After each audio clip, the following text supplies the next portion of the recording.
ये BJP leader Anwar मानपाड़ी ने जो वक्फ बोर्ड से मुतालिक रिपोर्ट तैयार की है, उससे मुतालिक आपके क्या ख्यालात हैं? अनवर मानपाड़ी ने औकाफ के मामले में जो रिपोर्ट पेश की है, इसे किसी भी नज़रिए से ये रिपोर्ट नहीं है। ये सिर्फ लोगों के ख्यालात या फिर उनके कंप्लेंट्स को है ना दर्ज कर कर किताब की शक्ल में लाकर गवर्नमेंट के सामने रखा है। इसमें ना किसी डीसी से मुकाबला किया है या फिर है ना किसी वक्फ ऑफिसर से या वक्फ बोर्ड से। ये अपने आप में लाकर है ना कौन क्या बोल रहा है वो लाके सामने रखे। मैं जब वजारत में था, जब ये मामला कोर्ट के सामने था, जब भी ये बात मैंने कहा था कि चाहे रिपोर्ट में सच्चाई है या नहीं है ये बात और है, लेकिन एक मुसलमान होने के नाते अल्लाह की इमलाक की हिफाजत करना और इसकी सच्चाई जो है इसे आवाम तक पहुंचाना है, ये हर फर्द के ऊपर उनकी एक जिम्मेदारी बनती है। लेकिन आए दिन जिस तरीके से अनवर मानपाड़ी हर मामले को लेकर है ना उसमें वक्फ का घोटाला, हर कोई चोर है या फिर है ना उनको है ना उनकी ज़बान से जो निकलने वाले अल्फाज है, इससे है ना मैं समझता हूँ कि मामला बनने से बिगड़ना ज़्यादा होता है। वक्फ बोर्ड के ऑफिसर हमारे पास है ना 14 अहदे आज भी खाली हैं। कोई सीओ बनकर आया है, कोई एसीओ बनकर आया है। वो अपने आप में है ना ईमानदारी से काम करने के लिए आगे आ रहे हैं। वो किसी हुकूमत के गुलाम बनकर काम नहीं कर सकते।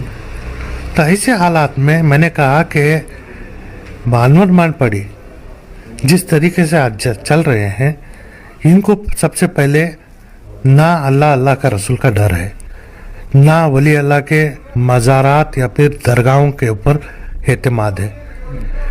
इनको है ना इनकी बातों से वक्फ को और बनाने से बिगाड़ना मुमकिन हो सकता है। तो इस वजह से मैंने आमना सामना करने की भी बात की थी। अगर अनवर मानपाड़ी मेरे से बात करना चाहते हैं तो मैं आमना सामना करने के लिए तैयार हूँ। आवाम को गुमराह ना करें, वक्फ की जायदाद तरक्की ना करें, वक्फ की जायदाद लीज को ना दे, वक्फ की जायदाद गरीबों में तकसीम कर दे। ऐसी बात जो है ये किसी के बाप का राज नहीं है। ये मामला अल्लाह जिस तरीके से औकाफी जायदादों का हमारे पास एक कानून है, मरकजी कानून है, लेकिन औकाफ का सिलसिला आप सल्लल्लाहु अलैहि वसल्लम की ज़िंदगी से चलता आया है और ता क़यामत चलेगा। इसमें ख़यानतदारी और ईमानदारी बाकायदा है ना हर तरीके से काम करने के लिए आगे आना है। हमें अगर ये कहना है कि है ना हर कोई चोर है, अरे भाई अच्छे लोग हैं तो आगे आए, वक्फ के साथ जुड़कर काम करें। बजाय इसके जहाँ भी इदारे चल रहे हैं वहाँ पे है ना मसलकी मामलात को छेड़छाड़ करना या हर किसी को है ना खा लिया या फिर चोर कहना, इससे है ना मामला नहीं सुलझता। अगर आपके पास वाकई अगर कोई मामला उसके दस्तावेज के साथ है तो अगर एक पैसे का भी इसमें कहीं फ़र्क हुआ है तो दुनिया में रुसवाई तो है, आखिरत में तो है ना अल्लाह बख्शने वाला नहीं है। अल्लाह के डर के साथ वक्फ का काम करना है। तो इस वजह से अनवर मानपाड़ी के रिपोर्ट के बारे में मैं ज़्यादा तफसील नहीं करना चाहता। ಇವಾಗ ನೀವು ಕೇಳ್ದಂಗೆ ವಾಟ್ ಈಸ್ ಅನ್ವರ್ ಮಾಪಡಿ ರಿಪೋರ್ಟ್ ಅಂತ ಹೇಳಿದ್ರೆ ಇದೆ ಅನ್ವರ್ ಮಾಪಡಿ ರಿಪೋರ್ಟ್. ಓಕೆ. ಈ ಅನ್ವರ್ ಮಾಪಡಿ ರಿಪೋರ್ಟ್ ಏನಿದೆ ಅಂದ್ರೆ it is a commission report. ಇದು okay. It is not a FIR ಇಲ್ಲ. ಎಫ್ಐಆರ್ ಇಲ್ಲ. ಯಾರೋ ಒಬ್ಬ XYZ ಕ್ರಿಮಿನಲ್ ಕೇಸ್ ಮಾಡ್ತಾರೆ, ವೈಲೇಷನ್ಸ್ ಆಫ್ ರೂಲ್ಸ್ ಮಾಡ್ತಾರೆ, ಅದಕ್ಕೆ ಎಫ್ಐಆರ್ ಆಗ್ತದೆ, ಚಾರ್ಜ್ ಶೀಟ್ ಆಗ್ತದೆ, ಜುಡಿಷಿಯಲ್ ಪ್ರೋಸೆಸ್ ಆಗ್ತದೆ, ಅದು ಬೇರೆ ವಿಚಾರ. ಅದು ಇದು ಕಮಿಷನ್. ಇದು ಕಮಿಷನ್ ನಲ್ಲಿ ಒಳ್ಳೆಯ ಕ್ವಶನ್ ಮೇಡಮ್ ನಿಮ್ಮದು. ಕಮಿಷನ್ನಲ್ಲಿ ಇವಾಗ ನೋಡಿ, ನಾನು ಇವಾಗ ಸುಮಾರು ವಿಡಿಯೋಸ್ನಲ್ಲಿ ನಾನು ಹೇಳ್ತಾ ಇರ್ತೀನಿ, ನನ್ನ ಡಾಕ್ಯುಮೆಂಟ್ಸ್ಗೆ ಉತ್ತರ ಕೊಡ್ತಾ ಇಲ್ಲ, ಯಾವ ಅಧಿಕಾರಿನೂ ಉತ್ತರ ಕೊಡ್ತಾ ಇಲ್ಲ ಅಂತ ಹೇಳ್ತಾ ಇದ್ದೀನಲ್ಲ. That means my files are piling up. ನನ್ನ ಫೈಲ್ಸ್ ಎಲ್ಲ ಜೋರಾಗಿ ಹೋಗಿ ಕೂತ್ಕೊಳ್ತೈತೆ ಅಂತ ಕೂತ್ಕೊಳ್ತೈತೆ. ಯಾರು ಡಸ್ಟ್ಬಿನ್ ನಲ್ಲಿ ಹಾಕಲ್ಲ ಅದು, ಬಿಕಾಸ್ ಆ ರೀತಿಯಿಂದ ನಾನು ಫಿಕ್ಸ್ ಮಾಡ್ಕೊಂಡು ಹೋಗ್ತಾ ಇದ್ದೀನಿ, ಅದು ಕೂತೈತೆ. ಅದೇ ರೀತಿಯಿಂದ ಇದು ಒಂದು ಎಕ್ಸಾಂಪಲ್, ಉದಾಹರಣೆ ನಾನು ಹೇಳಿದ್ದು. ಅದೇ ಟೈಮ್ ನಲ್ಲಿ ಆ ಹಿಂದ್ಗಡೆ ಪ್ರೀವಿಯಸ್ ಟೈಮ್ ನಲ್ಲಿ ಇದೇ ಹಿಂಗೆ ನಡೆದಿರೋದು. ಇದು ಸುಮಾರು ಜನ ಏನ್ ಮಾಡೋರು, ಒಗ್ದ್ಬೋರ್ಡ್ದು ಕಂಪ್ಲೇಂಟ್ಸ್ ಕೊಟ್ಟವ್ರೆ ಗೌರ್ಮೆಂಟ್ಗೆ, ಸೆಕ್ರೆಟರಿಯೇಟ್ಗೆ, ಯಾರ್ಯಾರಿಗೋ ಬರ್ದವ್ರೆ. ಫೈಲ್ಸ್ ಎಲ್ಲ ರೆಡಿ ಆಯ್ತು. ಆವಾಗ ಆ ಟೈಮ್ದು ಆ ಸರ್ಕಾರಕ್ಕೆ ಅವ್ರು ಏನ್ ಮಾಡ್ತಾರೆ, ಒಂದು ಕ್ವಶನ್ ತಗೊಂಡಿದ್ದು, ಏನೋ ಮಾಡ್ಬೇಕಪ್ಪ, ನೋಡ್ಬೇಕಪ್ಪ, ಇದು ಸೀರಿಯಸ್ ಆಗಿದೆ, ಇಷ್ಟೊಂದು ಫೈಲ್ ರೆಡಿ ಆಗ್ಬಿಟ್ಟಿತ್ತಲ್ಲ ಅಂತ ಹೇಳ್ಬಿಟ್ಟು ಒಂದು ಕಮಿಷನ್ ಫಿಕ್ಸ್ ಮಾಡ್ತಾರೆ ಅವರು. ಆ ಕಮಿಷನ್ ನಲ್ಲಿ ಯಾರ್ಯಾರು ಇದಾರೆ ನೋಡಿ ಮೇಡಮ್, 18 ಜನ ಇದ್ದಾರೆ. ಯಾರ್ಯಾರು ಇದಾರೆ? ಇದು 18 ಜನ, ಪೂರ್ತಿ 18 ಜನ ಇದ್ದಾರೆ.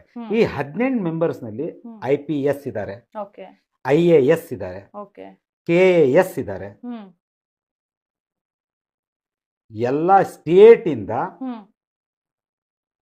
ಸೋಷಿಯಲ್ ವರ್ಕರ್ಸ್, ಹೈಲಿ ವರ್ಕರ್ಸ್ ಇದಾರೆಲ್ಲ, ಒಳ್ಳೆ ರೀತಿಯಿಂದ ಕೆಲಸ ಮಾಡ್ಕೊಂಡು ಹೋಗಿರ್ತಾರಲ್ಲ ಅವ್ರಿದ್ದಾರೆ. ಪೊಲಿಟಿಕಲ್ ಫಿಗರ್ಸ್ ಯಾರು ಇಲ್ಲ ನೋಡಿ ಮೇಡಮ್.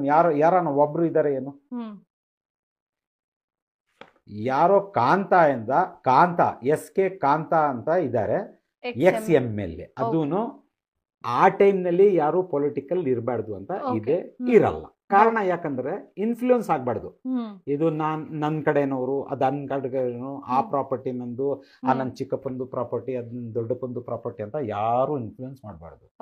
ಆ ಸಿನ್ಸಿಯರ್ ಪರ್ಸನ್ಸ್ಗೆ ಒಂದು ಲಾಬಿ ಮಾಡಿ ಈ ಕಮಿಷನ್ ಹಾಕ್ಸೋದು. ಅದರ ಬಿಟ್ರೆ 3 ಜನ ಇಲ್ಲಿ ನೋಡಿ ಮೇಡಮ್.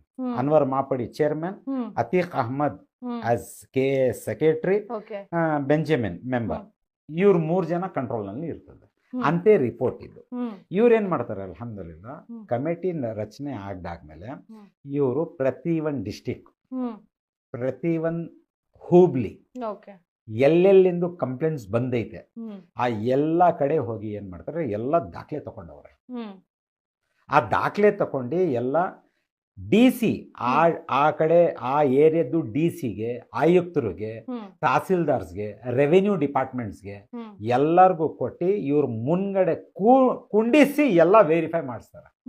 ಕೊಟ್ಬಿಟ್ಟು ಹೋಗಿ 1 ತಿಂಗಳಿನಲ್ಲಿ ಕೊಡಿ ಅಂತ ಯಾರು ಹೇಳಲ್ಲ.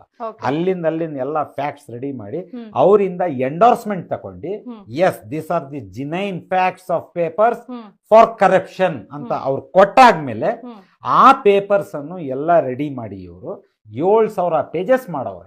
7,000 ಪೇಜಸ್ ಇಲ್ಲ, ಇದು ಪ್ರಿಯಂಬಲ್, ಇದು ಹಿನ್ನೆಲೆ. ಇದು ಅದಕ್ಕೆ ಒಂದು ಏನ್ ಹಿನ್ನೆಲೆ ಅಂದ್ರೆ ಗೊತ್ತಾಗ್ತದಲ್ಲ, ಇದು ಹಿನ್ನೆಲೆ. ಇದು ಸಬ್ಜೆಕ್ಟ್. ಇದು ವೆರಿಫೈಯಿಂಗ್ ದಿ ಡಾಕ್ಯುಮೆಂಟ್ಸ್, ಅದು 7,000. ಅದು ಸಪರೇಟ್ ಡಾಕ್ಯುಮೆಂಟ್ಸ್. ಅದು ಇದಕ್ಕೆ ಕನೆಕ್ಟೆಡ್. ಇದಕ್ಕೆ ಕನೆಕ್ಟೆಡ್ ಅಂತದ್ ಎಲ್ಲ ರಿಪೋರ್ಟ್ ರೆಡಿ ಮಾಡಿ ವೆರಿಫಿಕೇಶನ್ ಮಾಡಾದ್ಮೇಲೆ ಇವ್ರೇನ್ ಮಾಡ್ತಾರೆ, 2012 ಮೀನ್ಸ್ 2012ನಲ್ಲಿ ಸಮಥಿಂಗ್ ಒಂದು ತಿಂಗಳಿದೆ ಇಲ್ಲಿ.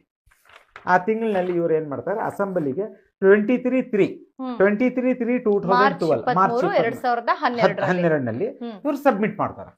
ಎಲ್ಲಿ? ಅಸೆಂಬ್ಲಿಗೆ. ಚೀಫ್ ಸೆಕ್ರೆಟರಿ ಆಫೀಸ್ ಏನೋ ಪ್ರೊಸೀಜರ್ ಅಲ್ಲಿ ಕೊಡ್ತಾರೆ ಮಾಮೂಲಿ. ಅದ್ ಕೊಟ್ಟಾದ್ಮೇಲೆ ಅಲ್ಲಿಂದ ಚಾಲು. ಯಾರ್ಯಾರು ಇಲ್ಲಿ ಕೂತವ್ರೆ ಅಂತ ನಾನು ಇವ್ರ ಮೇಲೆ ನಾನು ಅಲಿಗೇಷನ್ ಮಾಡ್ತಾ ಇಲ್ಲ. ಇವಾಗ ಚಾಲು. ಇವಾಗ ಅಲ್ಲಿಂದ ನಾಟಕ ಎಲ್ಲ. ಫಸ್ಟ್ ಉಣ್ಣೋದು ಕೇಳಲ್ಲ, ರಿಪೋರ್ಟ್ ಬಂದ್ಮೇಲೆ ಆಮೇಲೆ ಚಾಲು ನಾಟಕ ಇವ್ರದ್ದು.